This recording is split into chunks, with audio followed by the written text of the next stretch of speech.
Welcome to my channel. The morning sun filtered through the sheer curtains of the cozy kitchen, casting a warm glow over the marble countertops. Emma stood by the stove, her auburn hair tied in a loose bun, as she stirred a pot of oatmeal. The aroma of cinnamon and honey filled the air, mingling with the faint scent of freshly brewed coffee. She hummed softly to herself, a habit she'd picked up from her mother, who always said music made even the simplest tasks feel lighter. Daniel entered the room, his tie already perfectly knotted, his crisp white shirt contrasting sharply with his dark suit. He looked every bit the successful financial analyst he was, confident, polished, and in control. But there was a weariness in his eyes that Emma couldn't quite place. "Morning," he said, his voice warm but distant as he poured himself a cup of coffee. "Good morning," Emma replied, smiling as she handed him a bowl of oatmeal. "You're up early. Big day at the office." Daniel nodded, avoiding her gaze. "Yeah, lots of meetings. Might be late tonight." Emma's smile faltered for a moment, but she quickly masked it with a nod. "Okay. Just let me know if you'll be home for dinner." He mumbled something non-committal before grabbing his briefcase and heading for the door. Emma watched him go, her chest tightening with a strange unease. It wasn't the first time he'd been vague about his schedule, but she told herself it was just work stress. After all, Daniel had always been ambitious, and his career demanded a lot of him. Later that afternoon, Emma sat at her desk in the home office she'd meticulously decorated with plants and artwork. Her graphic design projects were her escape, a way to channel her creativity into something tangible. But today her mind kept wandering. She found herself scrolling through old photos on her phone, pictures of her and Daniel on their honeymoon in Santorini, laughing as they explored the narrow streets of Oi. They had been so happy then, so in sync. A notification popped up on her screen, snapping her out of her reverie. It was a message from her best friend Claire. Asterisk. "Hey, are we still on for lunch tomorrow?" Asterisk. Emma typed a quick reply. Asterisk, of course. "Can't wait." Asterisk. Claire had been her rock for as long as she could remember, the kind of friend who could sense when something was wrong even before Emma did. She made a mental note to bring up her concerns about Daniel during their lunch. Maybe she was overthinking things. That evening, Emma waited for Daniel, the dinner she'd prepared growing cold on the table. She checked her phone for the 10th time, but there were no messages from him. Finally, at 9:30 p.m., she heard the key turn in the lock. Daniel walked in. His tie loosened and his hair slightly disheveled. "Sorry," he said, not meeting her eyes. "Work ran late." Emma forced a smile, though her stomach churned with unease. "It's okay. I saved you some dinner." He shook his head. "I already ate at the office. Thanks, though." She watched as he headed straight for the shower, leaving her alone in the dimly lit dining room. The silence felt heavy, suffocating. She cleared the table, her hands trembling slightly as she stacked the dishes. Later, as she lay in bed, Daniel's steady breathing beside her, Emma stared at the ceiling. Her mind raced with questions she was too afraid to ask. When had they stopped talking? When had the easy laughter and shared dreams been replaced by this quiet tension? She turned to look at Daniel, his face relaxed in sleep. He looked so much like the man she'd fallen in love with, yet somehow he felt like a stranger. The next morning, Emma woke to an empty bed. Daniel had already left for work, leaving behind a note on the kitchen counter. Asterisk, early meeting. See you tonight. Asterisk. She sighed, folding the note and tucking it into the drawer where she kept all the little reminders of their life together. As she sipped her coffee, her phone buzzed with another message from Claire. Asterisk. Don't forget, lunch at noon. Asterisk. Emma smiled faintly, grateful for the distraction. But as she got ready for the day, she couldn't shake the feeling that something was deeply wrong. By the time she met Claire at their favorite cafe, Emma's nerves were frayed. Claire took one look at her and frowned. "Okay, spill. What's going on?" Emma hesitated, then poured out her worries. The late nights, the distance, the way Daniel seemed to avoid her gaze. Claire listened intently, her expression growing more serious with each word. "Have you talked to him about it?" she asked finally. Emma shook her head. "I don't even know how to bring it up. What if I'm just being paranoid?" Claire reached across the table, squeezing her hand. "You're not paranoid, Em. Trust your instincts. Something's off, and you deserve to know what it is." Emma nodded, though her heart felt heavy. She knew Claire was right, but the thought of confronting Daniel terrified her. What if the truth was worse than she imagined? As they left the cafe, Emma resolved to talk to him that night. But deep down, she couldn't shake the fear that their perfect life was already unraveling. The rain tapped gently against the window panes, a steady rhythm that mirrored the turmoil in Emma's mind. She sat cross-legged on the living room couch, a blanket draped over her shoulders, staring at the muted television. The evening news played silently in the background, but she wasn't paying attention. Her thoughts were consumed by the conversation she'd had with Claire earlier that day. Daniel was late again. Emma glanced at the clock on the wall. 10:17 p.m. He hadn't called or texted, and the dinner she'd prepared sat untouched in the refrigerator. She told herself it was just work, that he was busy closing some important deal. But the gnawing doubt in her chest refused to be silenced. When the front door finally creaked open, Emma's heart leapt into her throat. Daniel stepped inside, his suit jacket slung over one arm, his hair damp from the rain. He looked exhausted, his shoulders slumped and his face pale. "Hey," he said quietly, kicking off his shoes. "Hey," Emma replied, her voice barely above a whisper. Daniel glanced at her, his expression unreadable. "You're still up." "I wanted to wait for you," she said, her tone tinged with both concern and accusation. He sighed, running a hand through his hair. "I told you I'd be late. You didn't have to wait."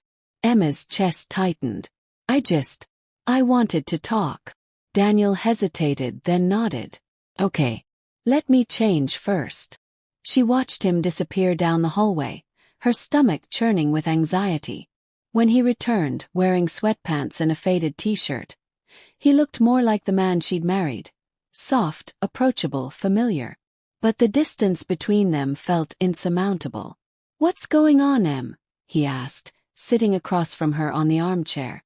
Emma took a deep breath, her fingers twisting the edge of the blanket. "I feel like something's changed between us. You've been so distant lately, and I don't know how to fix it." Daniel's jaw tightened, but he didn't respond immediately. Instead, he leaned forward, resting his elbows on his knees. "Work's been crazy. You know that." "I do," Emma said, her voice trembling. "But it's more than that. You're not here, Daniel. Not really. And when you are, it's like you're a million miles away." He looked down at his hands, his expression clouded with guilt. "I'm sorry. I didn't mean to make you feel that way." Emma's eyes filled with tears, but she blinked them back. "Is there something you're not telling me?" Daniel hesitated, his gaze flickering to the window. For a moment, Emma thought he might confess, might tell her the truth she was both dreading and desperate to hear. But then he shook his head. "No, there's nothing." The words felt hollow and Emma's heart sank. She wanted to believe him, to trust that their marriage was still as strong as it had always been. But the doubt lingered, a shadow she couldn't shake. The next morning, Emma woke to an empty bed again. Daniel had left early as usual, but this time he hadn't left a note. She sat up, her chest heavy with a sense of foreboding. The house felt too quiet, too still, as if it were holding its breath. She reached for her phone, scrolling through her messages until she found Claire's name. "Can we talk?" She typed, her fingers trembling. Claire's reply came almost instantly. Of course. "What's wrong?" Emma hesitated, then typed. I think Daniel's hiding something. By noon, Emma and Claire were seated at a corner table in a small cafe, steaming cups of tea between them. Emma recounted the previous night's conversation, her voice breaking as she described the way Daniel had avoided her gaze. "I don't know what to do," she admitted, her hands wrapped tightly around her mug. "I feel like I'm losing him, but I don't even know why." Claire frowned, her brow furrowed in thought. "Have you noticed anything else? Anything suspicious?" Emma hesitated, then nodded. "He's been texting a lot more lately. And sometimes he'll step out of the room to take calls. I don't want to jump to conclusions, but—" Claire reached across the table, squeezing her hand. "You need to find out the truth, Em. For your own peace of mind." Emma nodded, though the thought filled her with dread. She didn't want to believe Daniel could betray her, but the signs were impossible to ignore. That evening, Emma waited for Daniel to fall asleep before slipping out of bed. Her heart pounded as she tiptoed into the living room, where his phone lay charging on the coffee table. She hesitated, her fingers hovering over the screen. She'd never invaded his privacy like this before, but she needed answers. Taking a deep breath, she picked up the phone and unlocked it using the passcode she'd memorized years ago. Her hands shook as she navigated to his messages, her stomach twisting with anxiety. And then she saw it. A thread of messages between Daniel and someone named Sophia.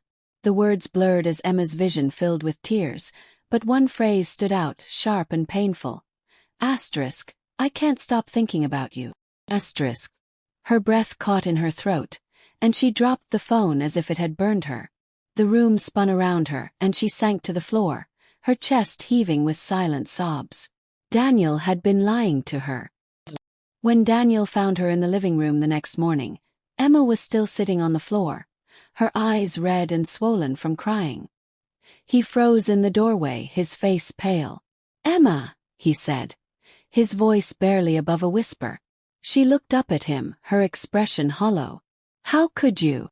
Daniel's shoulders slumped, and he sank to his knees in front of her. "I'm so sorry," he said, his voice breaking. "I never meant to hurt you." Emma shook her head, tears streaming down her face. "But you did." The words hung in the air between them, heavy and final. For the first time in years, there was no pretending, no hiding the truth. Their perfect life had shattered, and Emma wasn't sure if it could ever be put back together. The days that followed were a blur of tears, silence, and sleepless nights. Emma moved through the house like a ghost, her mind replaying the moment she'd discovered Daniel's betrayal. The words from his messages haunted her, echoing in her thoughts like a cruel refrain. Asterisk, "I can't stop thinking about you." Asterisk. Daniel tried to talk to her, his voice pleading and his eyes filled with regret, but Emma couldn't bring herself to respond. Every word felt like a betrayal, every touch a lie. She slept in the guest room, the distance between them a physical manifestation of the chasm that had opened in their marriage. One evening, as the sun dipped below the horizon, painting the sky in shades of orange and pink, Emma sat on the porch steps, a cup of tea cradled in her hands. The air was cool, carrying the faint scent of blooming jasmine. She closed her eyes, trying to find solace in the stillness, but her mind refused to quiet. The sound of the front door opening startled her, and she turned to see Daniel standing in the doorway, his expression hesitant. "Can we talk?" he asked, his voice soft. Emma hesitated, then nodded. She didn't trust herself to speak, but she knew they couldn't keep avoiding the inevitable. Daniel sat beside her, his hands clasped tightly in his lap. For a long moment, neither of them spoke. The silence stretched between them, heavy with unspoken words. Finally, Daniel broke the silence. "I'm so sorry, Emma. I never wanted to hurt you." Emma's grip tightened around her mug, her knuckles turning white. "Then why did you do it?" Daniel sighed, running a hand through his hair. "I don't know. I was stupid, selfish. I let myself get caught up in something I shouldn't have." Emma turned to look at him, her eyes filled with pain. Was it worth it? Was she worth destroying everything we had? Daniel flinched, his gaze dropping to the ground. "No, course not. You're the only one who matters to me, Emma. I lost sight of that." Emma's chest ached with a mixture of anger and sorrow. She wanted to believe him, to trust that he was truly remorseful, but the wound was still too fresh, too raw. "I don't know if I can forgive you," she whispered, her voice breaking. Daniel nodded, his expression filled with anguish. "I understand. I don't expect you to. But I want to try to make things right if you'll let me." Emma didn't respond. She didn't know if she could trust him again, if she could ever look at him without seeing the betrayal in his eyes. The next morning, Emma woke to the sound of her phone buzzing on the nightstand. She reached for it, her heart sinking when she saw Claire's name on the screen. "Hey," she answered, her voice hoarse from crying. "How are you holding up?" Claire asked, her tone filled with concern. Emma sighed, running a hand through her tangled hair. "I don't know. I feel like I'm stuck in this nightmare, and I can't wake up." Claire was silent for a moment, then said, "Do you want to come over? We can talk or just sit in silence. Whatever you need." Emma hesitated, then nodded, even though Claire couldn't see her. "Yeah, I'll be there in an hour." When Emma arrived at Claire's apartment, she was greeted with a warm hug and a steaming cup of tea. They sat on the couch, the silence between them comforting rather than awkward. Finally, Claire broke the silence. "Have you thought about what you want to do?" Emma shook her head, her eyes filling with tears. "I don't know. Part of me wants to leave to start over. But another part of me, I don't want to give up on us." Claire nodded, her expression thoughtful. "It's not an easy decision. But whatever you choose, I'll support you." Emma smiled faintly, grateful for her friend's unwavering support. "Thank you. I don't know what I'd do without you." That evening, Emma returned home to find Daniel waiting for her in the living room. He looked up as she entered, his eyes filled with a mixture of hope and fear. "I made dinner," he said, gesturing to the table, which was set with their best dishes. Emma hesitated, then nodded. She sat down, her stomach churning with anxiety. They ate in silence, the tension between them palpable. Finally, Daniel broke the silence. "I've been thinking about us, about what I did, and I want to do whatever it takes to fix this, if you'll let me." Emma looked at him, her heart aching with a mixture of love and pain. "I don't know if I can trust you again, Daniel. But I want to try." Daniel's eyes filled with tears, and he reached across the table to take her hand. "Thank you, Emma. I promise, I'll do everything I can to earn back your trust."